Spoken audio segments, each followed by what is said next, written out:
naannoon kun Shaashamannee ganda duwwaa sadiiti. Samaanii andii jalatti waamamaa bulchiinsi isaa Abboostoodha. Kaartaa pilaanii keessa seenee jira. Mandara jechuudha. Kaartaan galmaa'ee xumuramee jira. Wannaa keessan seenne jechuudha. Kaartaa harka irratti hin fudhanne kaaree 500 kinoo bishaanis galee jira. Lafti meedaa guutuudha maashaallah. On kaasmiiriin kan nyaatanii. Manni lama turre jira luukii 25. Manni kun lachuuyyuu isii irra jira jechuudha. Lafti guddaadha. Dudduubaan manni barumsaa, masgiinni, maalii wanni hundi waan dhumate. Naannoon kwaalitiidha. Baay'ee naannoo filatamaadha. Ka gadaanu kun ammoo hin gurguramu.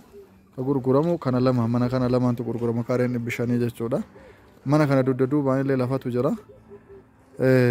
Akka barbaadanitti yeroo barbaadan bifa barbaadanii ijaarama. Adama gurgurachu olii mul'atu san illee ni gartanii. Ollaan kunniin manneen ajaa'ibaatitu ijaaramee xumuramee jira. Daandiin kana jechuudha. Daandiin guddicha kana irra jira.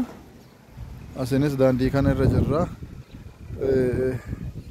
Mana barumsaa burqaa qeerrootii fi burqaa guddina arbi gabaa yookaan minileemii jedhanii maqaa duriitiin yaaman bira oltanii karaa 30 xanaa oltarraan karaa lammaffaa irratti argamti. 30 aantee karaa lammaffaa irratti argamti.